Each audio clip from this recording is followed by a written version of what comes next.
Primeiramente, muito obrigado em nome do Sistema Tribuna de Comunicação. Um prazer falar com o senhor. Prazer é meu. Ministro, o Supremo Tribunal Federal ele completa agora, dia 28, 130 anos. Eu queria ouvir do senhor que avaliação o senhor faz da Corte no atual momento do país e qual a importância de uma Corte como o Supremo para um país como o Brasil. Eu tenho a impressão de que o tribunal cumpre um papel importante. Se nós olharmos os últimos 30, 35 anos, o tribunal tem sido protagonista desse período de grande estabilidade institucional. É o mais longo período de normalidade institucional da vida republicana, começada em 1889. E o tribunal tem contribuído para arbitragens de conflitos, para a pacificação de desinteligências e às vezes, certamente, a história vai julgar de uma ou de outra maneira várias decisões, mas se nós olharmos o conjunto da obra, o tribunal tem sido muito importante, eu acho, na construção desse ambiente de relativa paz institucional. Como eu disse, nós já estamos entre as constituições republicanas com a mais longeva delas, a Constituição de 1988, se nós considerarmos as peripécias que marcaram as outras constituições até elas serem totalmente derrogadas. Acho que esse é um papel importante. Se nós olharmos o papel do Supremo na história também, acho que é um papel relevante, é uma das cortes constitucionais mais longevas e, claro, que enfrentou momentos de grande turbulência na Primeira República, na chamada República Velha, como também durante o regime militar, né, em que o tribunal, inclusive, teve modificação na sua composição, teve cassação de ministros. Em suma, são períodos muito turbulentos da nossa história, em que o tribunal não ficaria isento, imune a esses ataques. Agora, mais recentemente, se os senhores acompanharam, 2019, 2020, viram o papel que o tribunal desempenhou em relação àqueles ataques que se faziam e os momentos que nós vivemos. O inquérito das fake news, o inquérito dos atos antidemocráticos, eles fizeram uma inflexão naquele movimento que se desenhava e o tribunal, me parece, foi muito bem sucedido nessa operação. Ministro, que acompanha a atuação do Supremo, houve uma mudança muito significativa nos últimos 10 anos, talvez até nos últimos 5 anos. Como é que o senhor vê o equilíbrio hoje da relação entre o Executivo, o Legislativo, o Judiciário? Houve momentos de tensão recentes, né? O senhor acha que essa relação está equilibrada hoje ou o senhor acha que há um protagonismo excessivo do Judiciário? Como é que o senhor vê hoje essa relação? Eu tenho a impressão que cada momento tem a sua história e nós tivemos um momento de muito debilitamento, enfraquecimento do poder político como um todo e se cobrava muito do Judiciário um certo protagonismo. E, por outro lado, nós temos também momentos em que o tribunal passa a ser cobrado por conta de omissões administrativas ou legislativas. Então, cada momento tem que ser devidamente fotografado e focado. Se a gente olhar os tempos mais recentes, veja 2020, nós vamos ver que o tribunal quase que se tornou, de alguma forma, um cogestor da política sanitária, arbitrando, inclusive, esses conflitos e tal, e acho que ajudando até o governo a resolver algumas pendengas, algumas pendências que havia, liberando de injunções que a Lei de Responsabilidade Fiscal estabelecia, e também arbitrando os conflitos federativos que se instalavam, muitas vezes dizendo que a União não pode requisitar respiradores já comprados por estados, em suma, ou dizendo que a União não poderia liberar atividades ou serviços, considerá-los essenciais, se estados e municípios estavam adotando o isolamento social. Em suma, ou mais recentemente ainda, a questão da obrigatoriedade das vacinas, decidido com o relator, o ministro Lewandowski, e que depois teve uma série de desdobramentos. Em suma, nós temos que ter, de qualquer forma, eu entendo a pergunta, muito cuidado com esse protagonismo.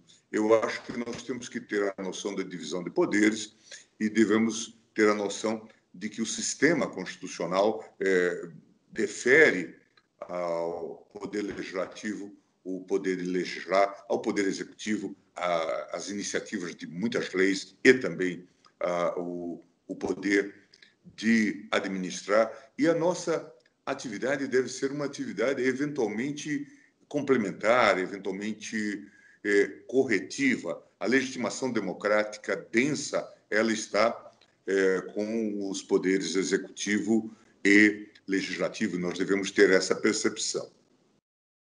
Ministro, na sua opinião, qual é o risco que o país corre quando o Judiciário, e mais especificamente o Supremo, são atacados, atacado, como foi pelo deputado Daniel Silveira? É claro que o que aconteceu no Brasil, para a gente iluminar um pouco esse fenômeno, houve um tal enfraquecimento, um tal debilitamento do sistema político, e talvez aqui agora fique mais claro, sobretudo se a gente olha essas revelações que vêm sendo feitas aí, vamos chamar pela Lava Jato, ou pela Lava Jato 2, essas novas revelações, em que havia a ideia, talvez, de se fazer política via persecução criminal, que resultou em quê? No esfacelamento do sistema político tradicional. E isso facilitou a eleição do presidente Bolsonaro com esse discurso da antipolítica e também dessas figuras como este deputado, né, que atacava as instituições, que diziam... Veja, é até um discurso muito curioso, porque eles defendem o AI-5. O AI-5 que fechou o Congresso Nacional, que permitia a cassação de deputados, que permitiu a censura à imprensa, que permitiu a aposentadoria de ministros do Supremo, defendia o fechamento do Supremo. Qual é a proposta concreta? A rigor, nada. Veja que o próprio presidente da República, depois de eleito, teve imensas dificuldades de se entender com o seu partido, acabou saindo dele. Quer dizer, ele percebeu que naqueles 54 ou 55 parlamentares, a maior bancada que se formou, ele não teria, talvez, um time digno do nome. Foi buscar depois apoio em outras forças e acabou agora fazendo essa combinação com o Centrão. Então, nós vivemos um momento muito curioso naquele transe de 2018, e isso se fez de que forma? Com um grupamento de promotores, juízes, e com a aliança com a mídia. Né? É preciso dizer isso. Eu sempre tenho chamado a atenção dos seus colegas responsáveis por isso. Acho que a mídia, de alguma forma, foi uma aliada desse modelo que se imaginava estar renovando o Brasil. Hoje nós estamos aprendendo que, no fundo, eram uns tiranetes, né? Sujeitos que tinham pouca visão da democracia, pouco compromisso com o direito, não é? E, certamente, muito interessados no empoderamento, no seu próprio empoderamento. As leituras das mensagens, às vezes, dão asco. Não é? A ideia, por exemplo, de que vamos transferir alguém para um presídio para que ele fale ou delate, ou vamos alongar a prisão, ou veja, essa delegada está falsificando o depoimento, mas vamos protegê-la. Veja, o que isso significa? De que jeito? Qual é a conversa? A conversa de procuradores ou é a conversa de gente do PCC? Sabe que tudo isso é muito chocante. Ou vamos fazer a cooperação internacional com os procuradores porque americanos ou suíços, porque assim o dinheiro vem para nós. O que é isso? O que isso significa? Veja, então, mas se deu a ideia de que essa gente poderia estabelecer quais eram as regras, como nós deveríamos interpretar a Constituição. Ou o massacre, para falar de alguém que vocês conhecem bem, a que eles submeteram o Marcelo Navarro, que, como vocês sabem, é oriundo aí do Rio Grande do Norte, chegando ao ponto de massacrá-lo, tanto que ele deixou de integrar a turma criminal para onde ele fora designado. Veja, isso tem a ver com algum tipo de padrão civilizatório? Ou isso indica, na verdade, um nazifascismo? Isso precisa ser olhado com muito cuidado. E essa gente é que estava alimentando a chamada nova política, vazando depoimentos para influenciar no processo eleitoral. E, isso, tudo isso que os senhores conhecem. Infelizmente, eu acho que nós estamos fazendo a revisão disto. A política continuará a ter virtudes e defeitos. Os defeitos têm que ser combatidos, mas dentro de um quadro de normalidade, afirmando-se sempre que sem política e sem políticos nós não temos democracia.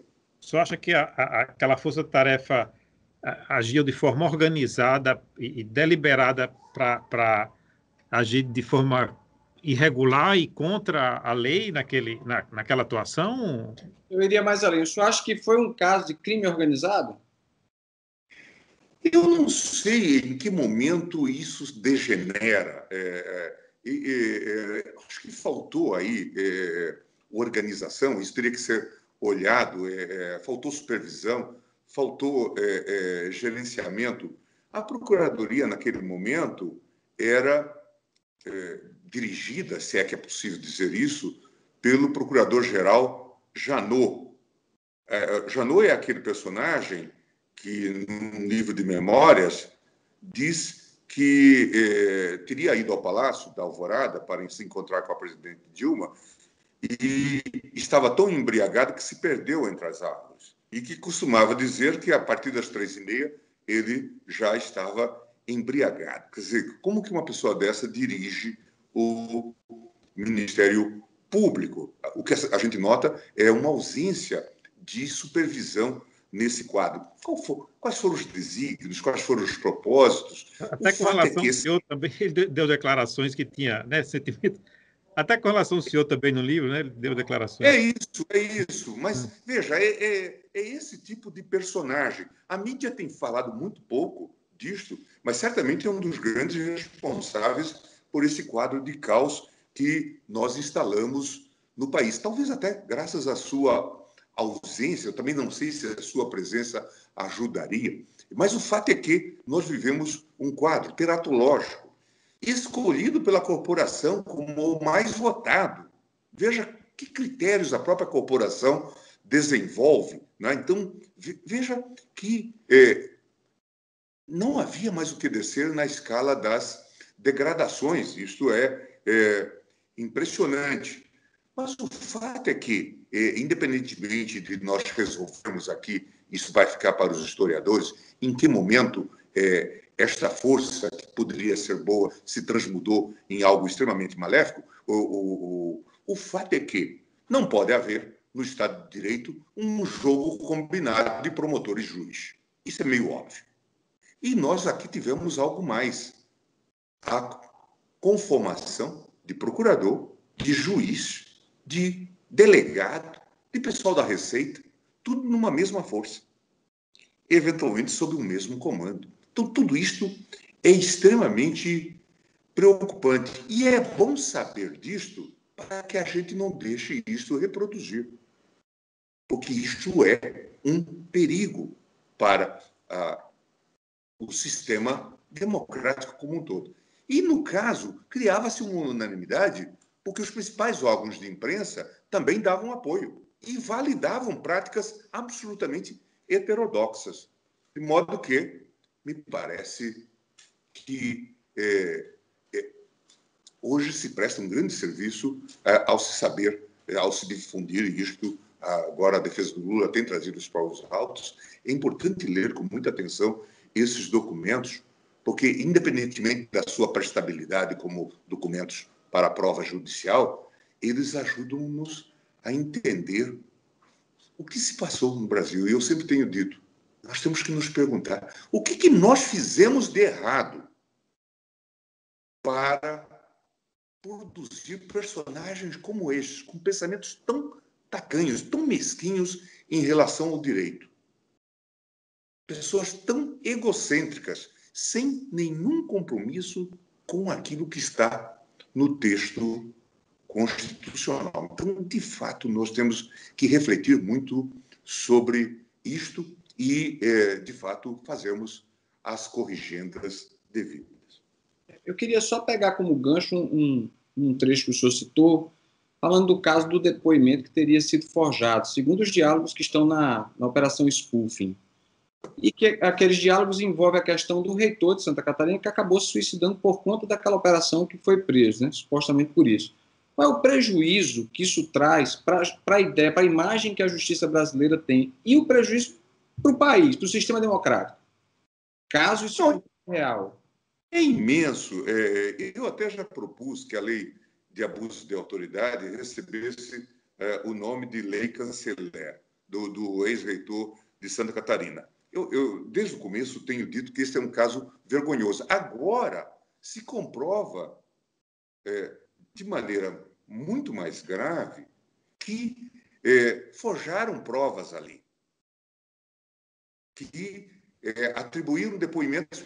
Mas veja, a que ponto chega as pessoas, a que ponto chegaram as pessoas de agirem assim? Qual é a certeza que nós temos de que vários inquéritos não foram feitos dessa maneira? Veja, como confiar em instituições como a Polícia Federal ou o Ministério Público, a fé pública que deles deveria decorrer? Como acreditar nisto? Se eles são capazes de proceder dessa maneira. E até agora, veja, a defesa que tem feito, seria mais digno se eles dissessem: nós estávamos todos drogados. A partir de uma dada hora, nós estávamos anestesiados. E pedir desculpas às pessoas e irem para casa. Porque não são mais dignos de estarem nos locais onde estão. Como que eles vão continuar denunciando pessoas? Veja, e até agora, um silêncio sepulcral. De vez em quando, uma associação diz: não se pode usar essas provas, ou isso é impróprio. Até agora não vieram dizer: não, isso precisa ser investigado e nós queremos que isso seja esclarecido. Digam em que momento eles foram forjados. Eu já disse aqui, num julgamento, ou nós estamos diante de um terreno ficcional, de um texto ficcional fantástico, ou nós estamos diante de um imenso escândalo. Eu até talvez tenha exagerado, dizendo que o maior escândalo judicial da humanidade. Mas aí, citando um jornalista americano, talvez o maior escândalo judicial da humanidade seja o julgamento de Cristo. Mas, de fato, nós estamos diante de um imenso escândalo, que nos enche todos de vergonha. Nós que estudamos no exterior, que encontramos amigos no exterior, que conversamos, dizemos: mas isso se passou no Brasil?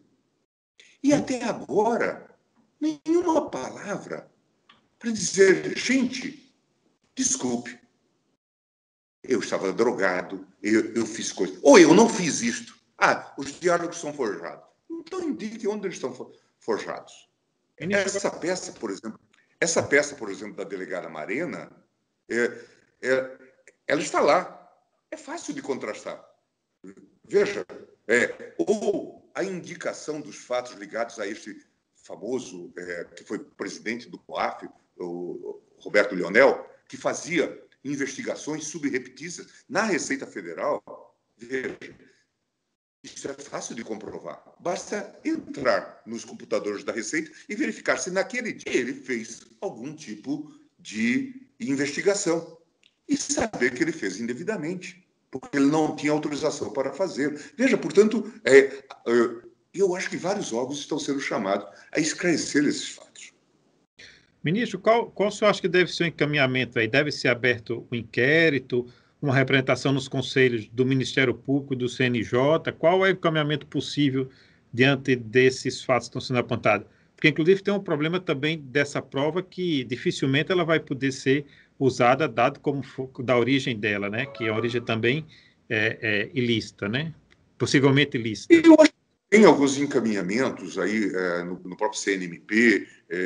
Agora o STJ abriu um inquérito, tal como o Supremo tinha feito com base no artigo 43 do Regimento Interno, e essa matéria, então, será discutida. Mas eu acho que precisa fazer mais. Eu acho que esse assunto precisa ser discutido. Essas pessoas que gozavam de tanta autonomia têm que dar explicação. Quer dizer, o que os levou? Sabedores que eram de que estavam fazendo algo ilícito. Veja, aparece num dos diálogos que eles estavam atribuindo declaração a um sujeito, fazendo delação de alguém que tinha Alzheimer. Veja, tudo isso é muito grave. Dizer, porque isso parece que nós... Isso prejudicou as próprias investigações que estavam em andamento, né? Aquelas investigações... Veja, se alguém relatasse isso num romance do Solzhenitsyn, nós diríamos, mas isso é próprio da União Soviética. Mas é disso que nós estamos falando. E veja, vocês da imprensa, se sabiam ou não, se sabiam é mais grave, mas se não sabiam, agora tem que divulgar isso, tem que repudiar isso claramente. Por quê? Do contrário, terão roubado galinha juntos com eles. Mas o judiciário também não demorou a reagir? Demorou. Eu acho que houve reações. Eu estou tranquilo no Supremo Tribunal Federal, porque vocês viram todo o meu posicionamento em relação a isso. Eu sempre falei das prisões alongadas de Curitiba e o judiciário sofreu um massacre. Vejam o que aconteceu com o STJ, que não concedia ordem nenhuma, era só um locus de passagem. O próprio Tribunal da Quarta Região supervisiona judicialmente, tem a correição, precisa dizer algo sobre isso. O que eles estavam fazendo naquele momento? Tudo isso. O aparato. Essa é a maior crise da justiça criminal do Brasil. É uma crise muito séria. Tem que haver uma reformulação da Justiça Federal, porque ela está realmente sob péssimas luzes. Porque há problemas aqui. Procuradores estavam designando juízes para substituir o Moro. Como que se permitiu? Agora, recentemente, se falou aquela juíza que substituiu o Moro, copia as sentenças. Agora, fala-se muito, há muitos boatos sobre a tal força-tarefa do Rio de Janeiro, a tal Lava Jato do Rio de Janeiro, e o juiz titular da 7ª Vara. Em suma, tudo isso mostra-nos que nós temos que tomar muito cuidado. E temos que rever isso. Temos que denunciar e temos que tomar providência. Fuga para frente. Vamos organizar o sistema para que isso não se repita. Porque, de fato, isso nos enche de vergonha. O que nós fizemos de errado para permitir que esses tiranetes se instalassem e tivessem poder e governavam o país? Se dizia, mas essa decisão não pode ser tomada porque contraria a Lava Jato. A Lava Jato virou um tipo de Santíssima Trindade. E de santos eles não tinham nada. Ministro, acha que a Operação Lava Jato tem de ser levada ao banco dos réus? Não sei dizer isso. A mim me parece que a exposição pública só já traz dados, mas eu acho que nós temos que fazer uma investigação para que isso não mais se repita e para que a gente entenda como se cria Como se põe um grupo desses de tiranetos, que é o que se vê, chefiando uma operação desta? Que processos, que tipo de escolha nós estamos produzindo? Como que nós estamos selecionando esses tipos? Como que a gente vai buscar essa gente na rua, passando por concurso público, dando treinamento para produzir isso?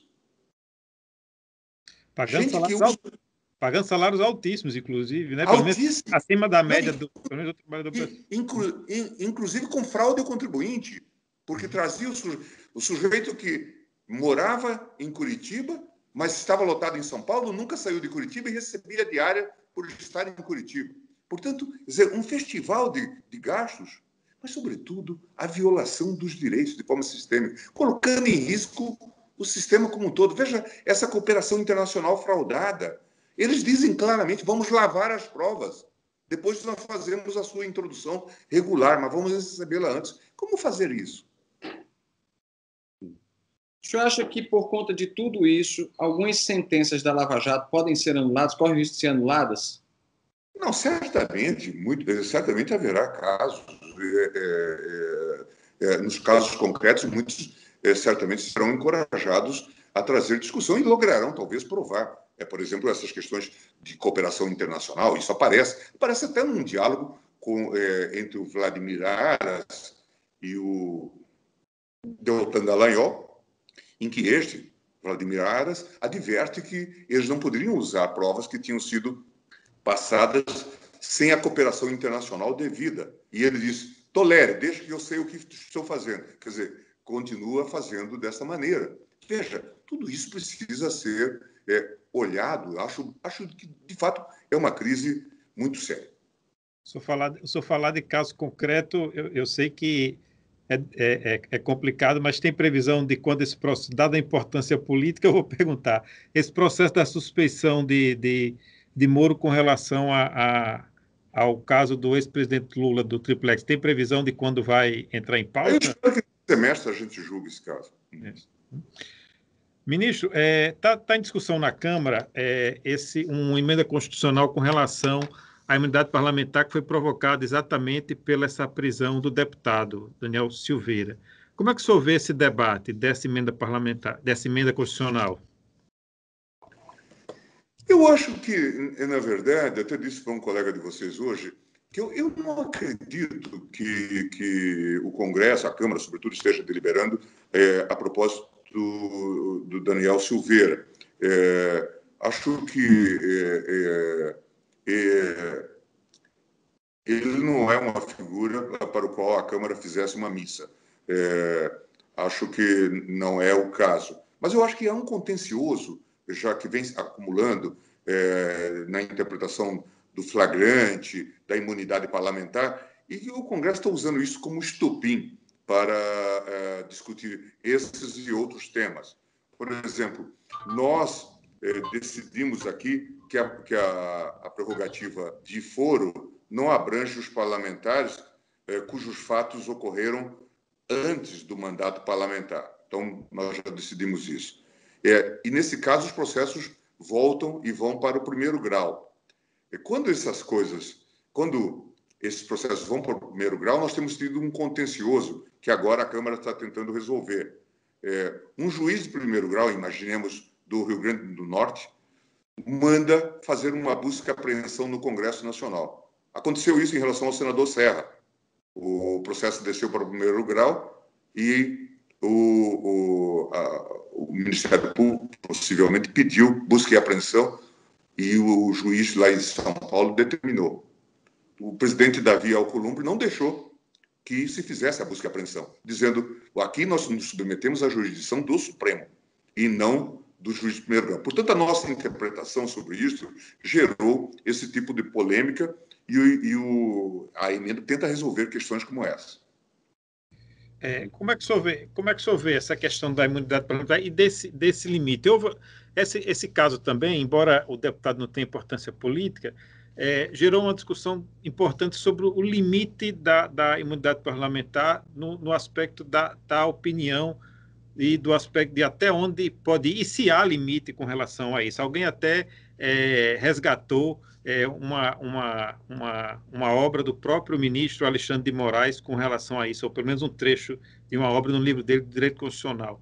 Como é que até onde o senhor acha que há limite deve haver limite para a opinião parlamentar, ou não deve haver, ou até onde vai esse limite? Como é que o senhor vê isso? Claro que há, e a própria Constituição estabelece que há limites, inclusive que há abusos de prerrogativas que podem ocorrer e que o próprio Congresso pode reprimir esses abusos de prerrogativa. No caso específico, o que se falava era de fechar o Supremo, de espancar ministros e de tomar medidas, e colocando isso na internet até um momento que antecedeu a própria prisão. Ainda se fez. Portanto, o flagrante está caracterizado, e eu acho que não há nenhuma dúvida em relação a isso. Tanto é que, veja, não houve voz dissonante no plenário do Supremo.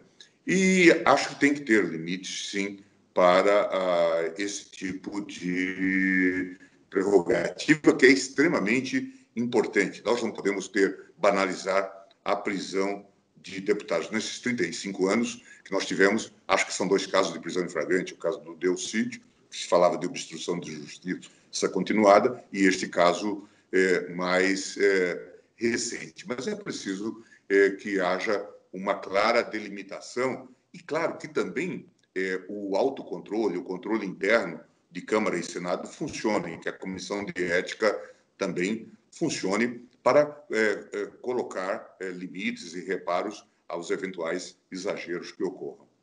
Ministro, falando em liberdade de expressão, a gente acompanha que algumas vezes o Supremo recebe críticas por determinadas decisões, em geral quando dá um habeas corpus para algum envolvido em caso de corrupção.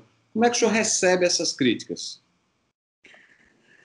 Eu acho que com grande tranquilidade. Eu acho que nós devemos receber isso com naturalidade. Agora, esse ambiente que se criou, especialmente essa crítica à concessão de habeas corpus, tem a ver com esse ideário, vamos chamar assim, do lavajatismo, que passou a permear a imprensa. Esses dias eu via um jornal nacional e uma notícia que era repetida sobre, e citava sempre o meu nome, que concedeu o habeas corpus, assim por diante e tal. Eu até mandei para o editor do Jornal Nacional, mostrando, porque aparecem lá nas falas os procuradores comemorando a edição do Jornal Nacional. Eu disse, vocês viraram um pouco, vocês permitiram que eles virassem editores do Jornal Nacional.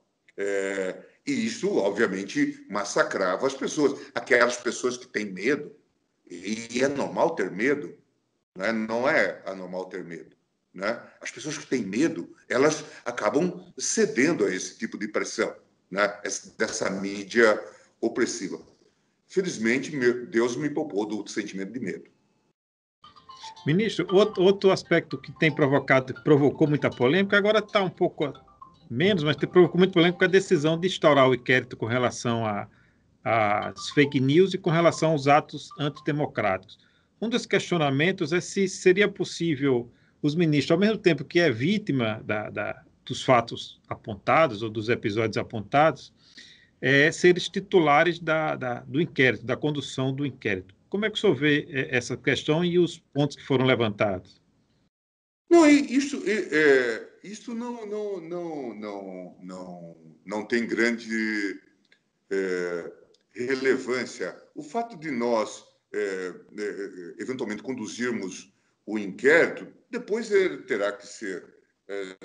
faz essa investigação, coordena essa investigação, mas depois ele será remetido para alguém que avalia, como promotor, se vai oferecer ou não denúncia, ou ter ou não outra consequência. E o outro juiz vai julgar o processo. Portanto, não se trata de fazer aqui um tipo de santíssima trindade, já referi a isso antes, numa mesma pessoa. Nada disso.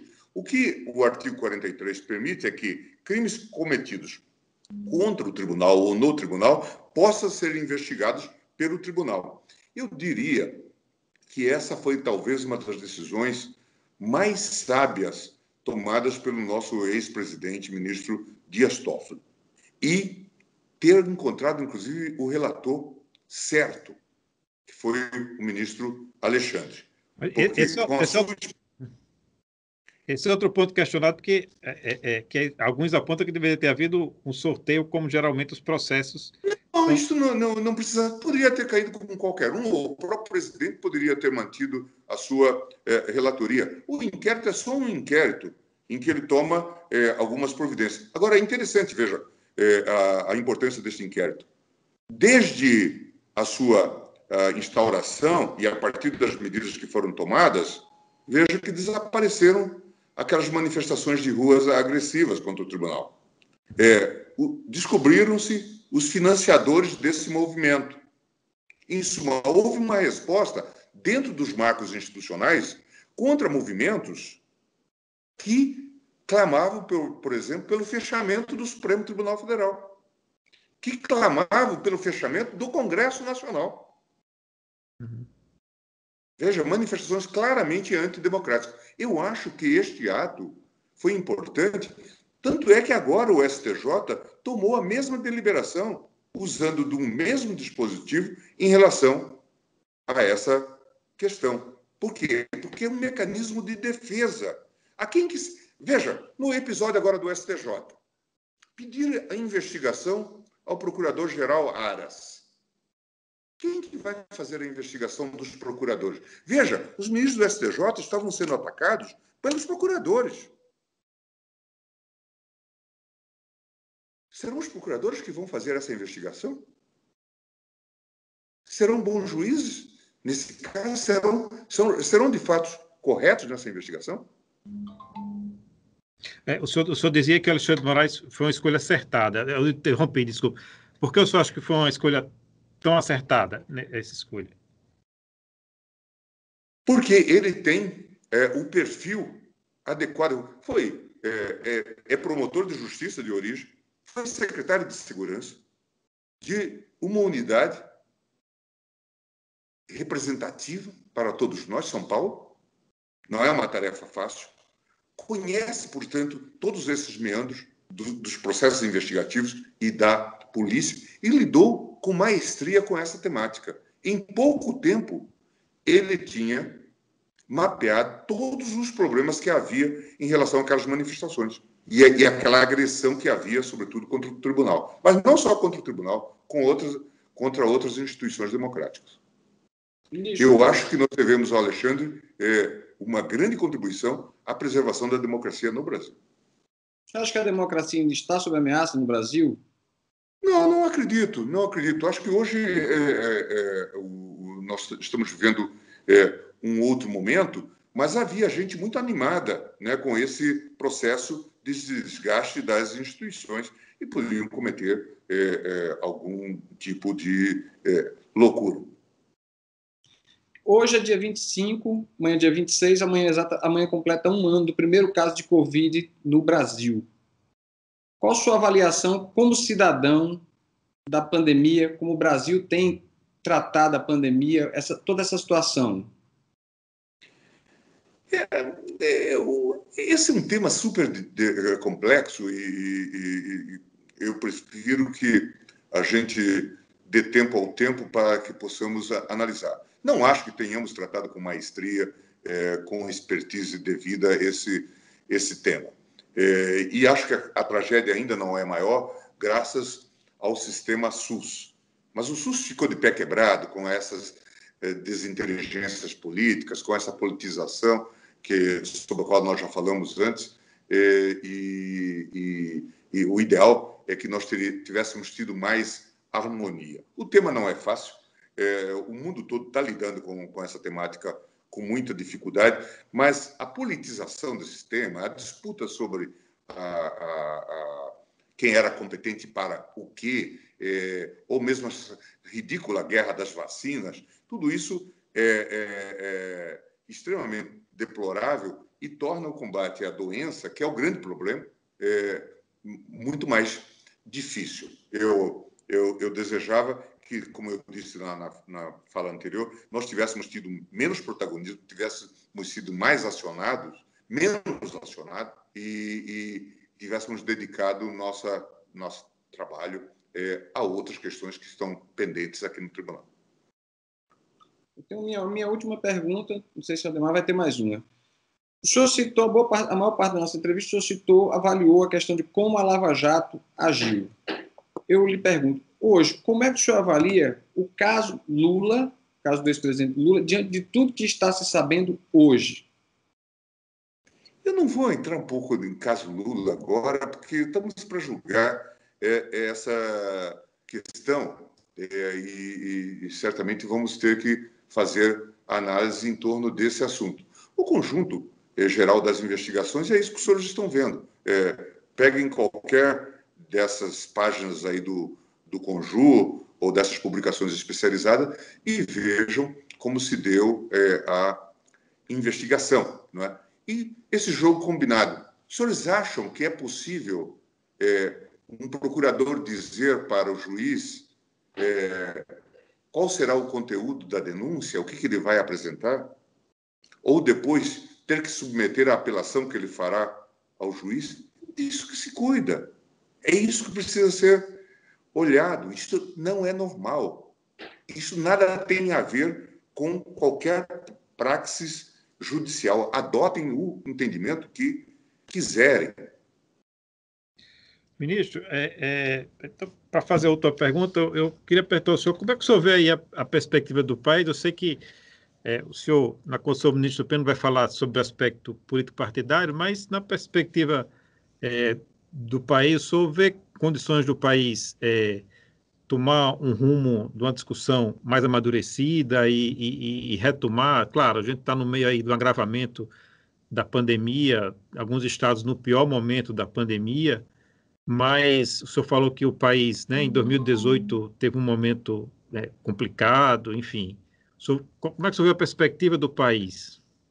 Eu espero que haja um amadurecimento. Acho que muitas coisas têm ocorrido e que nós possamos discutir com racionalidade, fazer esforços no sentido de modernização do país, de continuidade de desenvolvimento. O país tem um potencial enorme, tem respondido a inúmeras demandas e eu espero que nós sejamos dignos do próprio passado que tivemos e que saibamos, de fato, desenvolver, crescer, integrar as pessoas. Veja que a pandemia revelou uma série de, ou pelo menos tornou explícitas, mais explícitas, uma série de fraturas expostas que nós já tínhamos. Essa pobreza chocante, o número de invisíveis, pessoas que de fato não estavam nos cadastros, mas que eram extremamente